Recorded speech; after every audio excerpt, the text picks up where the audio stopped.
Hello everyone, Jolene here from Bookworm Adventure Girl. Welcome back. I hope that you are all doing well. This is where I talk about the books that I'm reading. I like to read diverse books and I highlight Canadian literature. If you are new, thank you so much for checking out my channel. Please hit subscribe and stick around. Today I'm going to be sharing my reaction to the 2025 Canada Reads shortlist. It was announced on January 23rd, so there is some buzz in the air again about CanLit and definitely about the 5 books that made the list and those that didn't, that we hoped would. Canada Reads, for those of you who may not know what it is, it's an annual book debate that CBC does. They have 5 celebrities or public figures champion a book that they think all of Canada should read. They debate over 4 days, and each day a book is voted off, Survivor style, until you are down to the winner. Now, I'm not going to go into detail here about any of the books because I already talked about all of them when I did my reaction to the long list. So I will leave a link below to my reaction video, as well as links to the Canada Reads website and any other information that you might need. So definitely check that out for more information. So from the long list, the 15 books that were on the long list, I have now read 4 books. So I will talk very briefly about those. I will go through each of the shortlisted books, and I will also talk about the people defending them. And then I'm also going to share the books that I'm kind of disappointed that didn't make the shortlist. So first, let's talk about the 4 books that I have already read. First up, when the long list was announced, when it came out, I had already read 2 books. One was Pull of the Stars by Emma Donoghue, which is a historical fiction novel that I absolutely loved. And then the other one is The Whispers by Ashley Audrain, which is a thriller that I did enjoy, but I wasn't expecting it to make it to the short list. So obviously neither of these books made the short list. Now, since the long list came out, I read What I Know About You by Éric Chacour. This is translated from the French by Pablo Strauss. I really thought that this had a really good chance at making it to the short list, but I was clearly wrong. And after reading it, I think it might be more literary than some of the books that were actually chosen. It definitely has some important themes that, I think could have been good in the debates, but I'm also okay with it not being on the short list. I also read The Other Valley by Scott Alexander Howard. Now, I really thought that this was going to make the short list. After reading it, I still think that it would have a lot to offer in the debates, but it also, didn't make it to the short list. So that's unfortunate, but I'm really, really glad that I read it. So let's talk about the books that did make it, and the defenders. So actually, before we get to the defenders, I also want to shout out the host, Ali Hassan. He has hosted Canada Reads since 2017, and he just does such a fantastic job. Ali Hassan is an actor, he's a comedian, he has written his own memoir that I still really need to read, and it's called Is There Bacon in Heaven? So I'm sure there's some humor there, but I'd really be interested in it. Ali also has been on my friend's podcast for several years now, at some point either during or after Canada Reads, so I will link them below as well. He is just a class act, and I'm so glad that he is hosting again this year. Okay, so let's take a look at the books. I had one prediction correct out of all of them, and I think it was a giveaway because it was the only book on the long list that had been long listed twice. So that is Dandelion by Jamie Che-Yun Liew. And I am happy to see this on the list for a couple of reasons. One, I've heard some really, really good things about this story and about this book. Two, I've been wanting to read it ever since it was first published. So I'm really glad that this is kind of, making me finally pick it up. I'm also happy to see a debut make it to the shortlist. That's always nice to see. The Defender is French pastry chef Saïd Madama. I had never heard of him before, but he's actually based out of Calgary, so right here. So I will have to learn more about him. He was actually a neuroscientist, but gave that up to become a full-time chef, which I think that that's kind of cool. So he's been on some TV shows that I've heard of, and that I've watched a few times, like The Good Stuff with Mary Berg.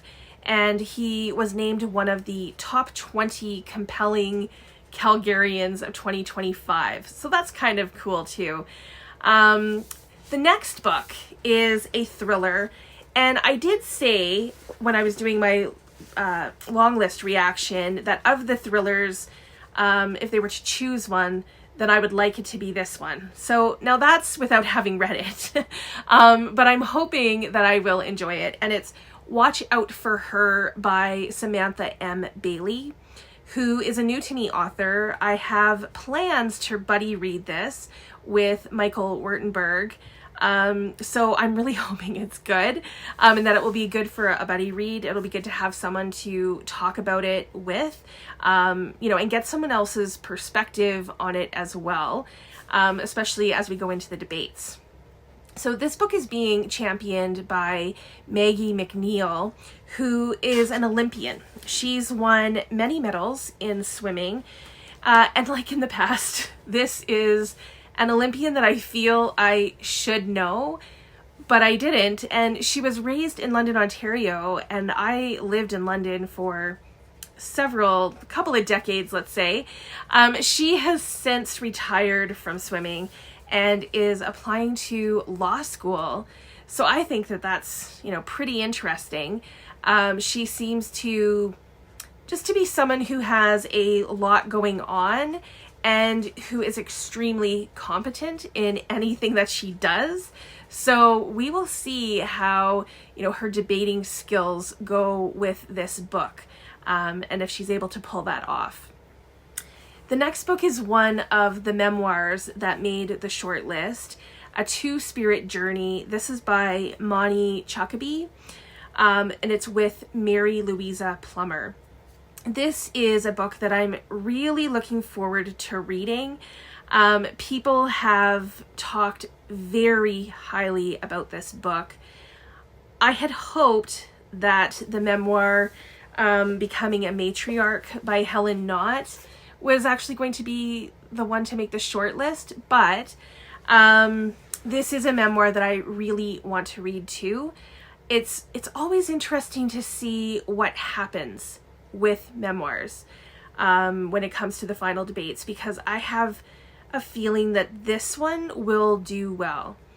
The defender for this book is Shayla Stonechild, and she is the founder of the Matriarch movement, which amplifies Indigenous voices, and it also provides wellness opportunities for Indigenous women and Two-Spirit individuals. So the book, totally fits with who Shayla is and kind of her brand. Now, at first, I didn't think that I knew who Shayla was, but it turns out that I am actually very familiar with her. She was on season 9 of The Amazing Race Canada. And I am a huge fan of both The Amazing Race and The Amazing Race Canada. And as soon as I heard that, I totally remembered who she was. So I do remember her. I do know a little bit about her. She is also currently writing her first book. So this is really good exposure for her as an author and someone to kind of keep an eye out for. Next is Etta and Otto and Russell and James by Emma Hooper. So Emma Hooper is someone who has been, on my radar for a long time, and I'm really happy that I will finally read one of her books. I didn't predict this for the short list, but I am not upset that it made it, because this book really intrigues me. It ticks a lot of boxes for me. It's one that I think I will really, really enjoy. This book is being defended by Michelle Morgan, who I actually kind of know. I don't know her, but I kind of know her. She is an actor and filmmaker, and I know her from her role as Liew on Heartland, which is the longest running 1-hour drama in Canadian television history. I forget how many seasons we're in now, like 20 some seasons maybe. Heartland films a little south, just south here of Calgary. And I had the opportunity to meet the cast when they premiered the 250th episode. I'll put some pictures up for you. And I actually sat next to Michelle Morgan and the people that had come with her to that event. It was a fun event. She's also directed as well. She's an advocate for women's rights, and she has partnered with a number of different women's shelters, I think all across Canada, but a couple of them are here in Calgary. And she also teaches workshops for survivors of domestic violence. I had no idea about all of that, so learning lots. And then another cool fact is that she is a graduate of literature and theater. So the literature part is kind of cool. And I think she graduated from the University of Toronto. So I really look forward to seeing, how she does in this debate. Okay, so the final book on the short list is another memoir. And I think it's very interesting that there are 2 memoirs. I don't know if that's happened before. Maybe. I'd have to look back. Jennie's Boy by Wayne Johnston. So this book won the Stephen Leacock Award in 2023. I do want to read this. It's been on my radar since it was first published, so I'm really looking forward to getting to it. It's also interesting that this is being defended by Linwood Barclay, who is a thriller writer. And I've read several of Linwood Barclay's books. I've had the opportunity to meet him a few times and to hear him speak on several occasions. So my 2 favorite books of his that I've read are Elevator Pitch and A Noise Downstairs, which I just read last year. I think it ended up in my top books. Linwood Barclay has a great sense of humor. He seems quite comfortable being in front of people, and he enjoys people. At least he seems to. I think it will be very interesting to see him defend this book, as I think he may also know Wayne Johnston personally. Plus, he's going up against a thriller. So that will be fun to see how he plays that out and how he debates that. So I want to read all of the books on the short list, obviously. So I'm looking forward to getting to all 5 of these. I can't believe I have all 5 to read. There are a few books that I was really hoping would actually make the short list, and I am disappointed that The Pull of the Stars, by Emma Donoghue, didn't make it. From what I've seen online, I'm not alone in that. Many people were kind of hoping for it, and I think that that's, probably the biggest disappointment, that I was really hoping that would happen. And then Becoming a Matriarch by Helen Knott would have been the memoir that I would have hoped would have made it. So the fact that the other 2 memoirs, made it and not this one it's a bummer, but it's also like I'm going to be reading this no matter what. So I'm going to be reading it anyway. It's not a huge loss. I am looking forward to getting to it. And I am also kind of surprised that The Other Valley by Scott Alexander Howard didn't make the cut. I was hoping that it would make it through because I had been wanting to read it. Well, now I have, so it's all good. But I thought it was going to go through. And who knows what will happen. Since it didn't make the shortlist, you know, I'm now shifting my focus to the 5 books that are on the shortlist, which of course are not the books that I already own or that I've read, but that's okay. So the debates begin March 17th. So we have some time to read. Once I have read all 5 of the shortlisted books, I will let you know. I will post another video and talk about what books I enjoyed the most and the book that I think will be, or hope will be, the one book that all of Canada should read in 2025. So please let me know if you will be following along, if you're going to watch the debates. Have you read any of the books on the shortlist already? Are you rooting for any of the books in particular? Let me know which ones you're disappointed maybe didn't make it. Just let me know your thoughts. I look forward to chatting with you in the comments. As always, thank you so much for watching. I hope you enjoy the rest of your day, and don't forget to make every day an adventure.